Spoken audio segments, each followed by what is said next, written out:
Well, I'll kick off with a question from Phil. He says, hi Right, there, Phil. Damo. I'm budgeting around £1,000 for a live performance music video to enable me to apply for festivals and better live work for my session band. He's a solo artist. Okay. Is it better to go all in and capture a live video, or to spend that money on a studio production and music video to go with it? And then he wrote, TLDR, music videos live or not. So we had to look up what that meant. TR, which means...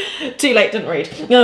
How cool is that? It's too long, didn't read, and can I just suggest to everyone watching, whenever they get in touch with me or anyone where they actually want something, is TLDR, too long, didn't read. In other words, when people say, sorry about the essay, and then they write fucking essay, that's the story of my life. So TLDR, 4 words, done. I would like you to all stick to that rule. That's a good rule.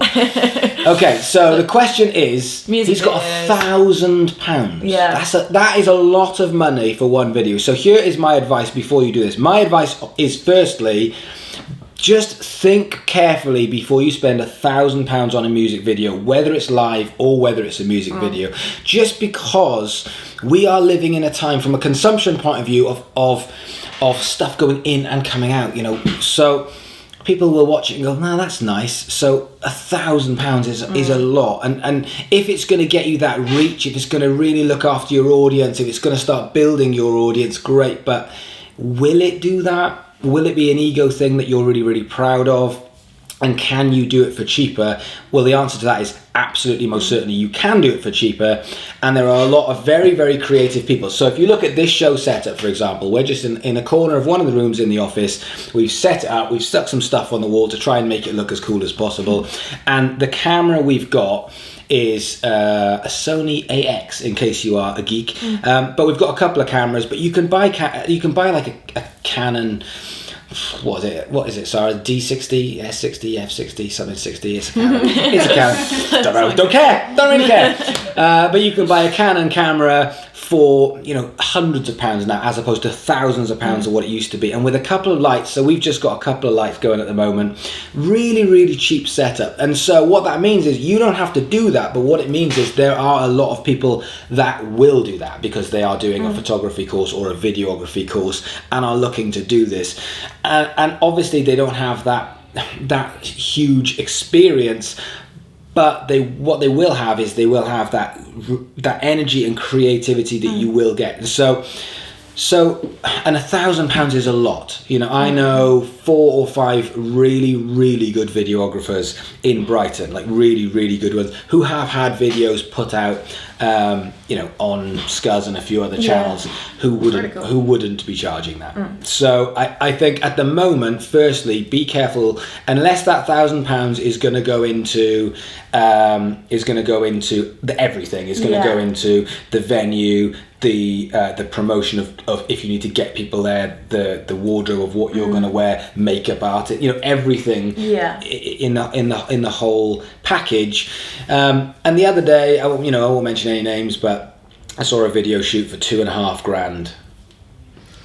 It was not £2,500. Yeah. It's just we live in a different time, and you've also got to be aware as well that people will watch it and it's gone. They're not going to watch it 100 times. We are living in a different time, so it depends where you are at with your career, and if you are Coldplay or Bruno Mars, then A, you've got the money, but B, it is going to live on your YouTube and people are going to be coming back and it's going to be promoted on TV shows and all that kind of stuff. If you are not at that level and you are more of a kind of underground, unsigned artist, then what are you going to do with that? What are you going to do with your video? And if you are going to put together an amazing live show of one of your live gigs so that you can approach live agents, for example, you still don't need £1,000. I don't think so. He's saying here, would it be better to go and spend that money on studio production and a music video to go with it? Do you think that would be a better sort of venture with that money? For me, I mean, for this, it depends on Phil's state of play with the money that he's got. You know, if you've got money to burn, then why not? Yeah. You know, if you've got budgets. But if you are looking at potentially having to bring in, because a lot of people work on retainers. You can get managers on retainers, PR on retainers. If you're starting to look at all of these things adding up and you go, right, I've got my video, I've got my single coming out, what's the next thing I'm going to do? Then all of a sudden, £1,000 for a music video, you might be spending £1,000 for a PR campaign, you might be spending £1,000 for a manager over 2 or 3 months to help you out with some stuff. Then all of a sudden you're looking at 3, 4, 5, 6 grand. That's fine spending that money, but what are you looking to get out of it? So for me, it's always go into the end. What are we trying to get out of the thing that we are doing? So this is a classic example. What do I want? I want more people to come onto my YouTube and my Instagram. If I can get another couple of hundred people jumping around from platform to platform, then it's worth me spending 150 quid on a studio day. So it's the outcome first. With this, if you're going to make a video, if it's just going to sit there, and I see this all the time where people make videos and they go, oh, we're really, really proud of it, and it goes onto YouTube as a bit of library, a bit of stock footage that just goes on, that they can just go, look what we did, aren't we fantastic?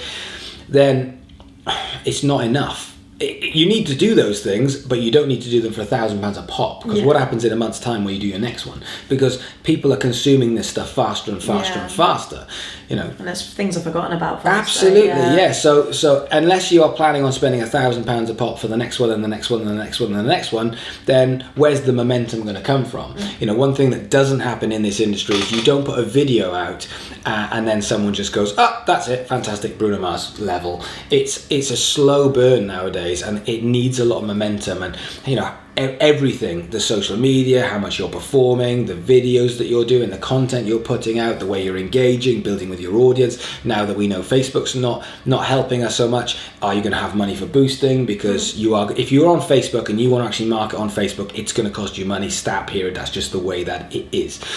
So therefore, all of these things are going to cost money. So for me, I am a big fan of the DIY. I'm a big fan of going and finding these creative people, going to a music college, and if you have to travel, you have to travel. But going to a videography college and actually finding some people who want to get involved in making a really creative video, you can do a lot for not much money nowadays. Yeah, more kind of collaboration based.